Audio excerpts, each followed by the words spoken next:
அஸ்ஸலாமலைக்கும். Hi friends. இந்த சம்மருக்கு ஏற்ற மாதிரி நல்ல குழு குழுன்னு ஹெல்தியான சாக்லேட் ஐஸ்கிரீம் வந்து எப்படி செய்யலான்னு பார்க்கலாமா?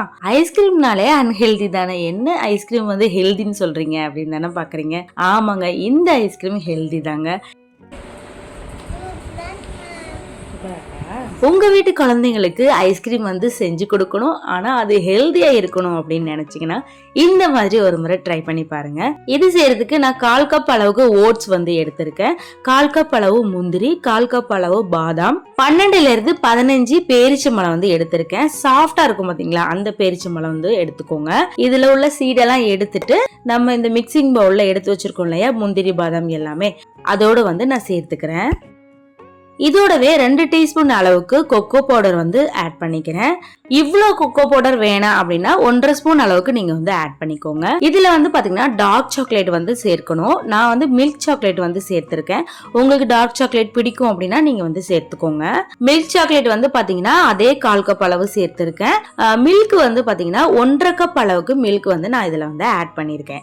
இப்போ இது எல்லாத்தையுமே வந்து பாத்தீங்கன்னா ஒரு தடவை மிக்ஸ் பண்ணிட்டு ஒரு 20 நிமிஷத்துக்கு நம்ம அப்படியே ஃப்ரிட்ஜ்ல வந்து வச்சிடலாம். இது நல்லா இந்த மாதிரி ஊறி வந்ததுக்கு அப்புறம் வந்து பாத்தீங்கன்னா 20 நிமிஷத்துக்கு அப்புறம் இன்னொரு முறை இந்த மாதிரி நல்லா கலந்து விட்டுக்கோங்க. அதுக்கு பிறகு வந்து பாத்தீங்கன்னா மிக்ஸி ஜார்ல ஆட் பண்ணி நல்லா கிரீமியா வந்து அரைச்சி எடுத்துக்கோங்க.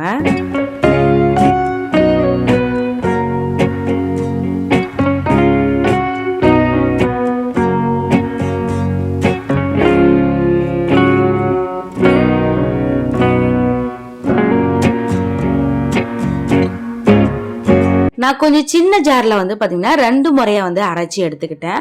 அதனால ஃபர்ஸ்ட் பேட்ச் வந்து இது, செகண்ட் பேட்ச் வந்து பாத்தீங்கன்னா ரெண்டாவதுமே ஊத்திட்டு இந்த பவுல்லே வந்து பாத்தீங்கன்னா நல்லா கலந்து விட்டுக்கிட்டேன். கலந்து விட்டதுக்கு அப்புறம் என்ன கலர்ல இருக்குன்னு பாருங்க. நல்லா எல்லாம் மிக்ஸ் ஆனதுக்கு அப்புறம் இந்த மாதிரி தான் வந்து இருந்துச்சு. பார்க்கவே நல்ல கிரீமியா இப்பவுமே சாப்பிடணும் போல இருந்துச்சு. இதோட வந்து பாத்தீங்கன்னா சாக்கோ சிப்ஸ் வந்து நான் வந்து ஆட் பண்ணிக்கிறேன். இது அப்படியே வந்து பாத்தீங்கன்னா ஃப்ரிட்ஜ்ல வந்து வச்சிருங்க. நான் நைட்டு வந்து ப்ரிப்பேர் பண்ணேன், அதனால நைட்டு ஃபுல்லாகவே வந்து பார்த்தீங்கன்னா ஃப்ரிட்ஜில் தான் வந்து இருந்துச்சு. மார்னிங் எந்திரிச்சதுக்கு அப்புறம் வந்து பார்த்தீங்கன்னா அதுவுமே இன்னும் கொஞ்சம் ஃப்ரீஸ் ஆக வேண்டியது இருந்துச்சு. என்னோட பிள்ளைங்க வந்து பொறுக்கவே இல்லை, எனக்கு எடுத்தாமான்னு கேட்டுட்டு இருந்தாங்க. ஸோ அதனால வந்து பார்த்தீங்கன்னா கொஞ்சம் சீக்கிரமே நான் வந்து எடுத்துட்டேன். அதனால கொஞ்சம் க்ரீமியாக வந்து இருக்கு. பிள்ளைங்களுக்கு கொடுத்துட்டு அதுக்கு பிறகு நாங்கள் வந்து நல்லா ஃப்ரீஸ் ஆனதுக்கு அப்புறம் சாப்பிட்டோம். டேஸ்ட் அல்டிமேட்டாக இருந்துச்சு. கண்டிப்பாக ட்ரை பண்ணி பாருங்க. அஸ்ஸலாமு அலைக்கும்.